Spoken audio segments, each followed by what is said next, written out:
વાલા વિદ્યાર્થી ભાઈઓ અને બહેનો, એમજી ભુવા કન્યા વિદ્યા મંદિર જોશીપુરા સામાન્ય પ્રવાહ ધોરણ 12 વિષય તત્વજ્ઞાન, અને એ વિષય તત્વજ્ઞાનની અંદરમાં અત્યારે આપણે ભાગ નંબર 5 ની વાત કરવા જઈ રહ્યા છીએ. પ્રકરણ નંબર 5, એમાં પણ ભાગ નંબર 5 ની અત્યારે આપણે વાત કરવા જઈ રહ્યા છીએ. 3 અને 4 ની અંદરમાં આપણે વ્યાપ્તિ વિશેની વાત કરી. એની અંદરમાં આપણે જોયું હતું કે સાદી ગણનામૂલક વ્યાપ્તિ અને વૈજ્ઞાનિક વ્યાપ્તિ. અહીંયા ભાગ નંબર 5 ની અંદરમાં આપણે કારણ વિશે ડીપમાં જવાનું છે. કારણ વિશે ઊંડાણથી અભ્યાસ કરવાના છીએ. તો એ કારણના સંદર્ભમાં વાત કરીએ તો અહીંયા આપણે કારણનો અર્થ સમજવાના છીએ. કારણનો અર્થ આપણે બે રીતે સમજવાના છીએ. એમાં ક્રમ નંબર 1, જેની અંદરમાં આપણે વૈજ્ઞાનિક દ્રષ્ટિએ કારણનો શું અર્થ થાય એ વાત આપણે સમજવાના છીએ. અને ભાગ નંબર 2 ની અંદરમાં, એટલે કે વિડિયો લેક્ચર 6 ની અંદરમાં આપણે અર્વાચીન તર્કશાસ્ત્રની દ્રષ્ટિએ કારણનો ખ્યાલ આપણે ભણવાના છીએ. એટલે આધુનિક તર્કશાસ્ત્રની દ્રષ્ટિએ કારણનો શું અર્થ થાય એ આપણે ભાગ નંબર 6 ના વિડિયો લેક્ચરની અંદરમાં આપણે ભણવાના છીએ. હવે આપણે અહીંયા વૈજ્ઞાનિક દ્રષ્ટિએ કારણના અર્થની આપણે વાત સમજવા આગળ વધીએ છીએ. પહેલા આપણે વાત કરીએ તો અહીંયા આપણે પ્રસ્તાવના સ્વરૂપેના એક મુદ્દાની વાત કરવા પહેલા આપણે જઈ રહ્યા છીએ કે કાર્યકારણનો નિયમ એ વૈજ્ઞાનિક વ્યાપ્તિનો આધાર છે. આપણે વૈજ્ઞાનિક વ્યાપ્તિના સંદર્ભની અંદરમાં કાર્યકારણની વાત કરવા જઈ રહ્યા છીએ. તો આગળ આપણે વૈજ્ઞાનિક વ્યાપ્તિની અંદરમાં ભણ્યા. હવે વૈજ્ઞાનિક વ્યાપ્તિનો આધાર શું છે? તો કે કાર્યકારણનો નિયમ છે એમ આપણે કહી શકીએ છીએ. હવે અહીંયા બે દ્રષ્ટિએ કાર્યકારણ સંબંધની આપણે વાત કરવા જઈ રહ્યા છીએ. એમાં આપણે વાત કરીએ તો એમ આપણે કહી શકાય કે કાર્યકારણના સંબંધ અંગે એક સામાન્ય માણસ પણ વિચારે છે. અને સામાન્ય માણસ જે વિચારે છે એ માને છે કે દરેક ઘટનાને કોઈ કારણ હોય છે. સામાન્ય માણસ એમ માને કે ઘટના બને તો એની પાછળનું કોઈ કારણ કે આધાર હોય છે, પણ એ કારણ શું છે, કેવી રીતે બન્યું છે, એની પાછળ એ સામાન્ય માણસ એની અંદરમાં ઊંડાણમાં જતો નથી. આ સામાન્ય માણસનો કાર્યકારણ અંગેનો ખ્યાલ છે. હવે વૈજ્ઞાનિક દ્રષ્ટિએ આપણે વાત કરીએ તો વૈજ્ઞાનિક દ્રષ્ટિએ એમ આપણે કહી શકાય કે કારણની સમજ એ સામાન્ય માણસ કરતા એ જુદા પ્રકારની છે. સામાન્ય માણસ કરતા એ વૈજ્ઞાનિકનો ખ્યાલ એ જુદો છે. એના સંદર્ભમાં આપણે વાત કરવા આગળ વધીએ તો એમ આપણે કહી શકીએ કે કારણનો વૈજ્ઞાનિક ખ્યાલ મેળવવા માટે જે.એસ. મિલ નામનો એક તર્કશાસ્ત્રી થઈ ચૂકેલો છે. આ તર્કશાસ્ત્રી કારણની વ્યાખ્યા આપેલી છે. અને કારણની વ્યાખ્યા આ પ્રમાણે આપેલી છે કે અનુકૂળ સંયોગોની હાજરી. આ પહેલો મુદ્દો કે અનુકૂળ સંયોગો હાજર હોવા જોઈએ. બીજા નંબરની અંદરમાં પ્રતિકૂળ સંયોગો છે એ ગેરહાજર હોવા જોઈએ. અનુકૂળ સંયોગો હાજર હોય, પ્રતિકૂળ સંયોગો ગેરહાજર હોય, અને આવા સહકારી સંયોગો એટલે આ સંયોગો હાજર, આ સંયોગો ગેરહાજર, એવા સહકારી સંયોગો એટલે કે એનો જે સમૂહ હોય એ સમૂહનું પરિણામ કે કાર્ય નો નિયમિત એટલે કાયમી, આપણે એમ કહી શકાય નિયમિત અને તરતનું પૂર્વગામી હોય છે. કહેવાની બાબત એ છે, કારણ એવી બાબત છે કે જે પરિણામ કે કાર્યનું નિયમિત અને તરતનું પૂર્વગામી હોય છે, કે જેમાંથી પરિણામ કે કાર્ય નિરુપાધિક રીતે, જો આ નિરુપાધિક રીતે શબ્દ સમજવાનો છે, નિરુપાધિક રીતે નિપજતું હોય તેને કારણ કહેવામાં આવે છે. આ કારણની ઘણી બધી મોટી વ્યાખ્યા જે.એસ. મીરે આપેલી છે. પણ વ્યાકરણ આ જે વ્યાખ્યા આપેલી છે એ વ્યાખ્યાનું આપણે અહીંયા પૃથ્થકરણ કરીને કેટલાક મુદ્દાઓ તારવીએ અને એને આધારે આ વ્યાખ્યાની વાતને સમજવાનો પ્રયત્ન કરીએ. તો એમાં પહેલી બાબત, કારણ એ પરિણામનું એ પૂર્વગામી હોય છે. કારણ અને કાર્ય આ બંને વચ્ચેની વાત કરીએ તો કારણ અને કાર્યનો સંબંધ એ કાળગત છે. એટલે કાળગત એટલે આપણે ત્રણ કાળ છે, ભૂતકાળ, વર્તમાન કાળ અને ભવિષ્યકાળ. એટલે કાર્યકારણનો સંબંધ એ કાળગત સંબંધ છે. અને કાળક્રમના સંદર્ભમાં આપણે વાત કરીએ તો કાળક્રમના સંદર્ભની અંદરમાં આપણે વાત કરીએ તો આપણે એમ કહી શકાય કે કારણ એ પહેલા અથવા ભૂતકાળમાં હોય છે. હવે બીજી બાબત, કાર્ય કે પરિણામ એ હંમેશા પછી આવે છે. એટલે વર્તમાનમાં હોય એમ આપણે કહી શકીએ. કારણ હંમેશા પહેલા ભૂતકાળમાં જ હોય છે. પહેલા કારણની હાજરી હોય અને પછી જ પરિણામ કે કાર્ય નિપજતું હોય એમ અહીંયા કહેવા માંગે છે. એટલે કારણ એ પરિણામનું પૂર્વગામી હોય છે. પણ પરિણામનું પૂર્વગામી હોય એનો મતલબ એવો નથી કરવાનો કે ભૂતકાળમાં બનેલી કોઈ પણ ઘટના હોય તેના પછી જે બાબત બને એનું એ કારણ છે જ એમ દરેક વખતે કહી શકાય નહીં. કારણ એ પૂર્વગામી હોય પણ પૂર્વગામીની અંદરમાં જે ઘટનાઓ બધી બનતી હોય એ બધી ઘટનાઓમાંનું એક કારણ એ પહેલી ઘટનાનું હોય નિશ્ચિત ચોક્કસ છે. પણ કોઈ પણ કારણ એ ઘટનાનું કારણ છે એમ આપણે કહી શકીએ નહીં. એટલે કોઈ પણ આગળની ઘટના, ભૂતકાળની ઘટના એનું કારણ છે એમ આપણે કહી શકીએ નહીં. દાખલા તરીકે આપણે એમ કહી શકીએ, અહીંયા કીધું છે કે ગાંધીનગર એ ગુજરાતનું પાટનગર છે. ગાંધીનગર એ ગુજરાતનું પાટનગર છે તો તેનું કારણ એ બીજું વિશ્વયુદ્ધ છે. બીજું વિશ્વયુદ્ધ ભૂતકાળમાં થયું છે.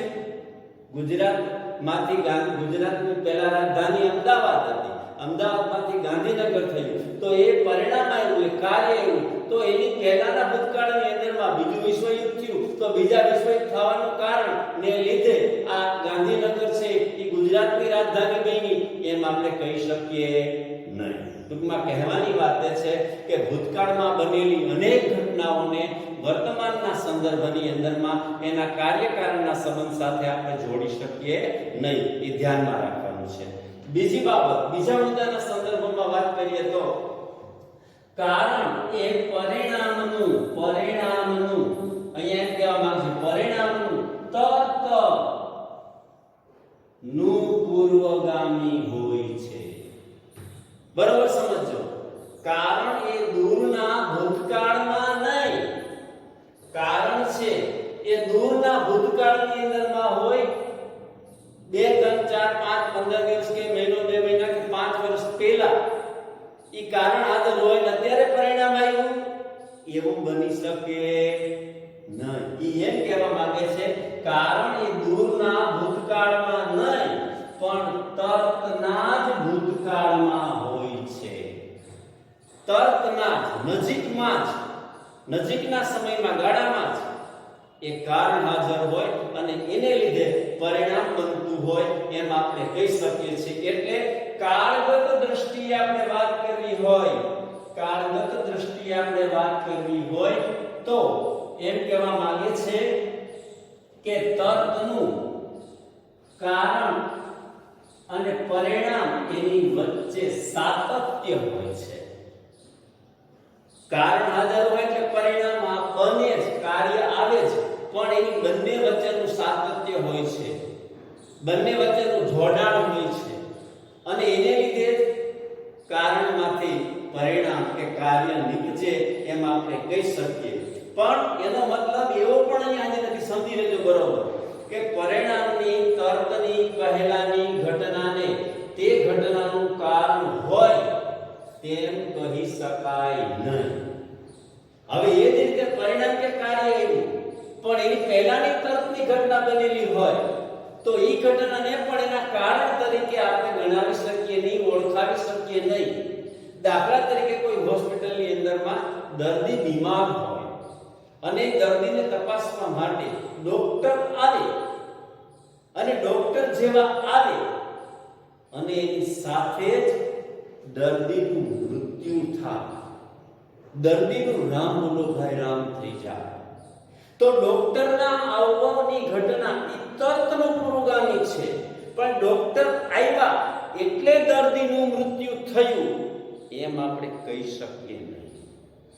ભલે હાર્ટ બેસી ગયું હોય અથવા તો બીજી કોઈ ઘટના બનેલી હોય કે જેને લીધે એ વ્યક્તિનું મૃત્યુ થયેલું હોય, પણ પેલા ડોક્ટરના આવવાના કારણને પેલા દર્દીના મૃત્યુના કારણ તરીકે ઓળખાવી શકીએ નહીં, ભલે પહેલાની ઘટના હોય તો પણ. એટલે કહેવાની બાબત એ છે કે કારણ એ પૂર્વગામી હોય છે, પૂર્વગામી હોય એમાં કારણ એ તર્કનું પૂર્વગામી હોય છે. આ બીજું ઘટક, બીજું પરિબળ.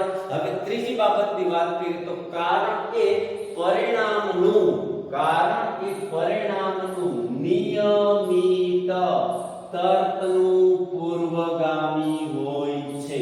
જો આમાં એક એક શબ્દ આગળ વધતો જાય, પહેલા ખાલી પૂર્વગામી આવ્યું, પછી તર્કનું પૂર્વગામી આવ્યું, હવે નિયમિત તર્કનું પૂર્વગામી છે, એવો એક એક શબ્દ વધતો જાય અને મુદ્દાની અંદરમાં આપણે આગળ વધતા જઈએ છીએ.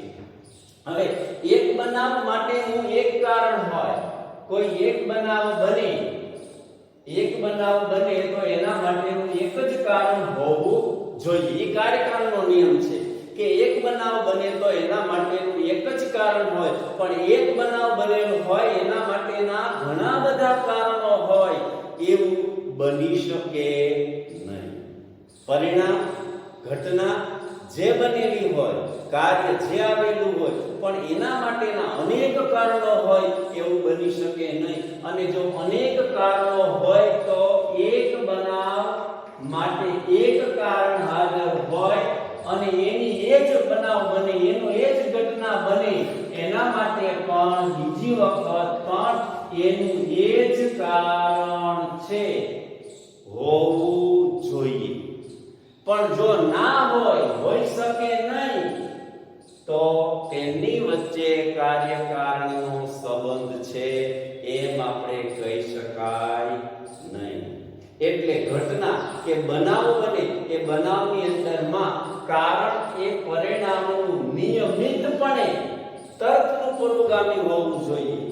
એક વખત હાજર હોય અને બીજી વખત ઘટના એની એ જ બને ત્યારે ગેરહાજર હોય અને બીજું પરિબળ હાજર હોય તો તેમની વચ્ચે કાર્યકારણનો સંબંધ છે એમ આપણે કહી શકીએ નહીં. એટલે આ બાબત.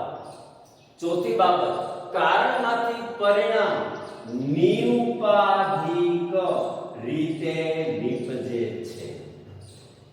જો નિરુપાધિક, બિનશરતી, સોપાધિક એટલે શરતી, જ્યારે અહીંયા બિનશરતી રીતે કારણમાંથી પરિણામ કે કાર્ય નિપજે છે, અહીંયા શરતને સ્થાન નથી. જેમ કે કારણ હાજર હોય તો પરિણામ ઉત્પન્ન થવા માટે કોઈ શરતની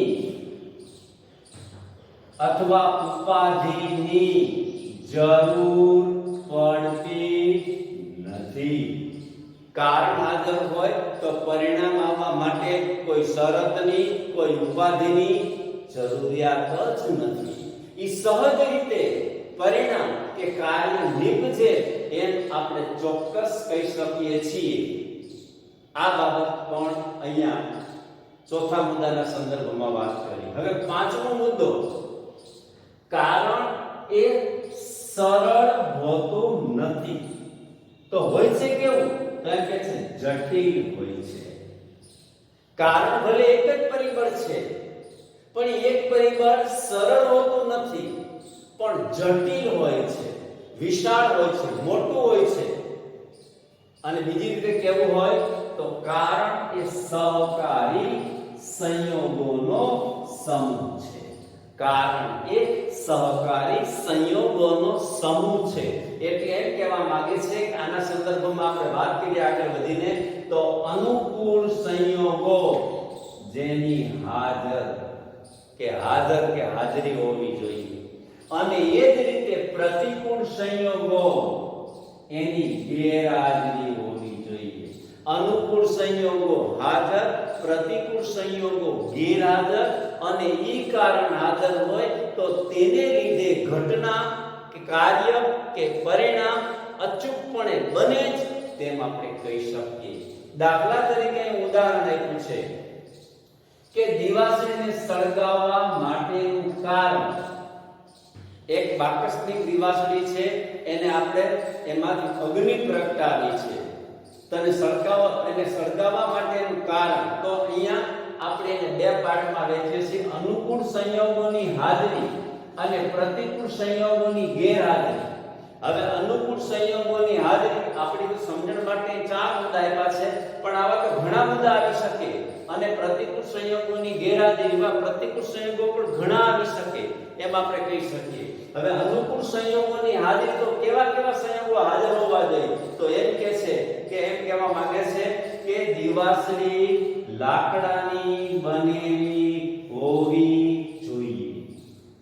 દિવાસળી લાકડાની બનેલી હોય. અત્યારના સમયની અંદરમાં તમને કહું તો દિવાસળી એ સરસ મજાના જાડું કાગળ હોય તો જાડા કાગળની પણ દિવાસળી બનેલી હોય છે. તો કાગળની બનેલી દિવાસળી હોવી જોઈએ અથવા તો લાકડાની બનેલી હોવી જોઈએ. બીજી બાબત, દિવાસળીને ગંધક કે કાચ લગાવવામાં આવેલો હોવો જોઈએ. દિવાસળી ઉપર પેલું ટપકું જેને ગંધક અને એની અંદરમાં યોગ્ય માત્રામાં કાચ હોવો જોઈએ તો તેમાંથી અગ્નિ ઘર્ષણ થવાથી પ્રગટી શકે. એ જ રીતે પેટી અને સળી વચ્ચે યોગ્ય માત્રામાં ઘર્ષણ થવું જોઈએ.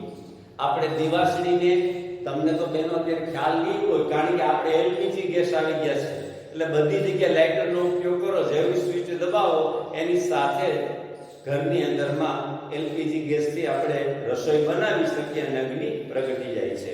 જ્યારે અહીંયા જૂના સમયની વાત છે અને હજી પણ ક્યાંક તમને બાકસ એવી જોયેલી હશે. એ બાકસને એની જે પેટી હોય એ પેટી અને દિવાસળી એની યોગ્ય માત્રામાં ઘર્ષણ થવું જોઈએ. ઓછી માત્રામાં ઘર્ષણ થાય તો પણ એમાંથી અગ્નિ પ્રગટે નહીં. તો બીજી ત્રીજી ટ્રાય કરવી પડે. અને જો વધુ માત્રામાં ઘસવામાં આવે તો ઘણીવાર એવું બને કે દિવાસળી ભાંગી જાય અથવા તો એવું બને કે એનું ટોપકું ઉપરનું હોય ગંધકવાળું એ ખરી પણ જાય.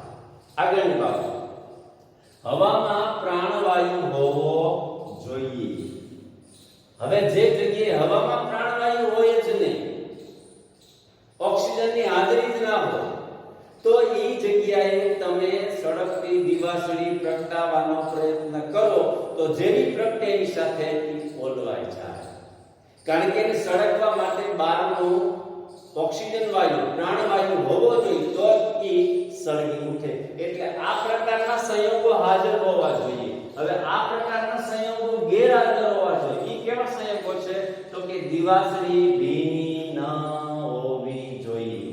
જો દિવાસળી ભીની હોય અને તમે બાકસ પર ઘસવા જાઓ તો તરત જ એનું ટોપકું કાં તો ખરી જાય અથવા તો એવું બને કે એમાંથી તમે ઘસીને થાકી જાઓ છતાં પણ એમાંથી ને અગ્નિ પ્રગટી શકે નહીં. કદાચ તમે જોયેલું ભાઈ બહેનો કે આ વ્યક્તિ ભેદ લાગેલો હોય તો ઘણી વખત આપણા પરિવારની અંદરમાં આપણા મમ્મી અથવા દાદીમાં છે એવું કરતા હોય, બાકસ લઈને ક્યાંક કપડા જોડે ઘસે અને ઘસવાની પાછળનું કે બાકસને પેલા દિવાસળીને ઘસે અને ઘસવાની પાછળનું કારણ શું કે ભેદ ઉડાડવાનો પ્રયત્ન કરે છે.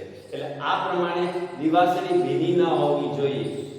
બીજા નંબરમાં પેટીની બાજુની સપાટી ભીની ના હોવી જોઈએ.